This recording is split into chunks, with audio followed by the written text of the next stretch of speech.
Okay guys, this is rotational symmetry video. Again, we did line symmetry. You may have watched that video first, but maybe not. Symmetry is when a shape can carry onto itself.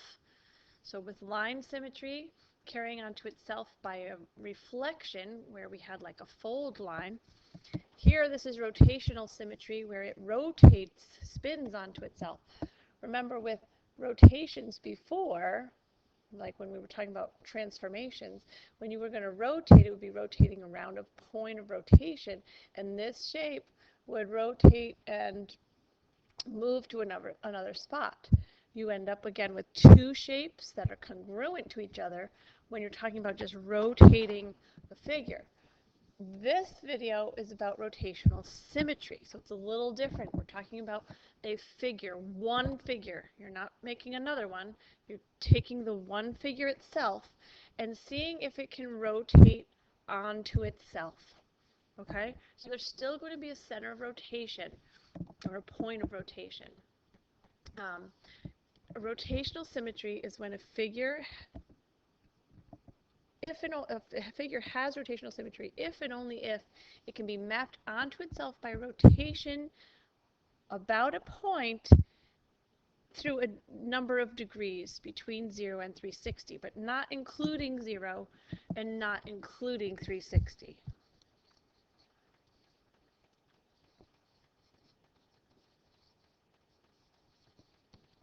Okay, we'll talk about that in a second, but not including 0 or 360. Oops, 360. Okay, so this image right here, this rotation, this first one here, looks kind of like a propeller or something. Can we rotate this about the center so that when we rotate it, it looks exactly like itself again?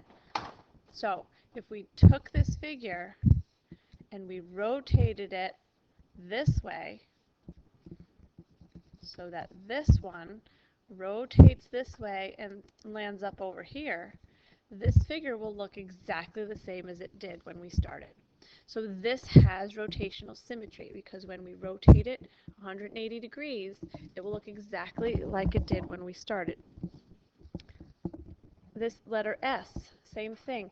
And you can kind of test this if you take your whole paper and just spin it. If you turn this S, spin your paper, and turn this S upside down, will it look exactly like an S still? And the answer is yes, because it has rotational symmetry. This recycling symbol, same thing. We could actually spin this once, and it will look exactly the same, twice, and then back to where we started from. So rotational symmetry is talking about spinning something. Same thing here. Pretend we had an arrow going like this. If we spin this way to the point where the arrow is now pointing that direction, will this original shape look exactly the same, this blue? And the answer is yes. Again, you can test this by spinning your paper. If you spin this way so that this arrow is pointing over here instead, the original shape looks exactly the same. Again, we could spin it again till the arrow is going this way, and it looks exactly the same again. So this has rotational symmetry. We're going to talk about the number of times it spins and how that's significant now. Right here, a vocabulary word, order, the order of the rotational symmetry. In other words, the number of positions in which the figure can be mapped onto itself is called the order. So this first one looks like a lightning bolt, has no rotational symmetry. The only way to get this to look, pretend there's an arrow here again, right? This would have to spin all the way back to where it started from in order to look exactly the same again. So that's 360 degrees. That doesn't count as having rotational symmetry because everything can spin 360 degrees and look exactly like it did to start with.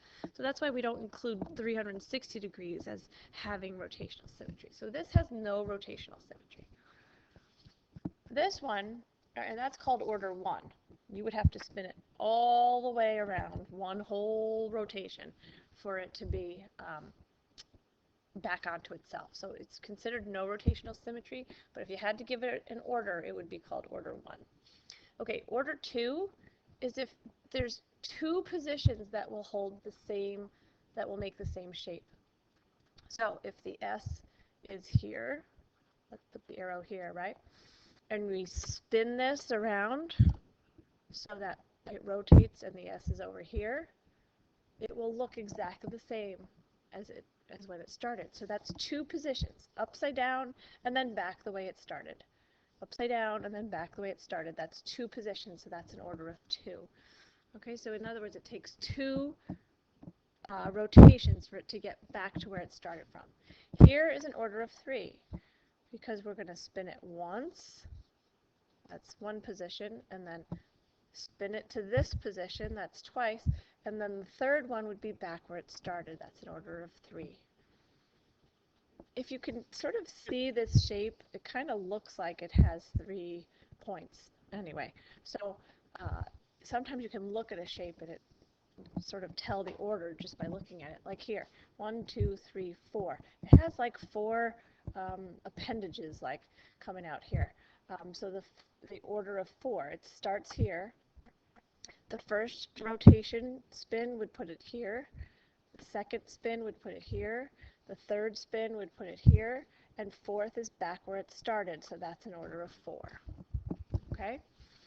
As you can see, rotational order of 1 actually means there's no rotational symmetry, and that's the 360 that we were talking about. Okay, this is a little bit of a different question now. What is the angle of rotation?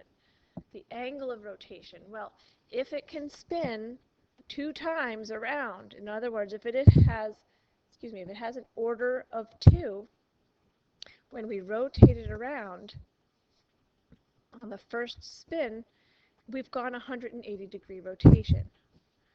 Here, this is showing a 90-degree rotation. If we just go to that first position, start here, and we end here, that's a 90-degree rotation. One spin to the right is 90 degrees. Okay? This has an order of 3. So when we spin it to that first position, how many degrees is this? Well, how many degrees is it all the way around? All the way around is 360 degrees.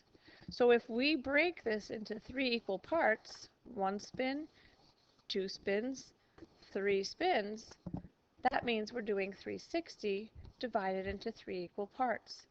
360 divided by 3 is 120 degrees. So when it's an order of 3, each spin is a 120-degree rotation. Here was an order of 4. Here's an order of 3, right? But each spin is what we're talking about here. This is an order of 5. 1, first spin, second spin, third, fourth, fifth. It's a 5-sided figure, so it's got an order of 5. And if we do 360, which is all the way around, divided by the 5 individual spins, we get 72 degrees for each rotation. Each rotation is 72 degrees. So that's the angle of rotation. You're talking about each time you spin it, how many degrees are you going? Okay, so when you go to this next page, this is just asking you if it has rotational symmetry. So again, try this on your own and come back and check your answers. All right, so how'd you do? Any of them surprise you? If you did the reflectional one video already, sometimes you get a little confused. Like number 4, it has reflectional symmetry, but it does not have rotational symmetry. That heart would have to spin all the way 360 degrees to be back to be looking like a heart again.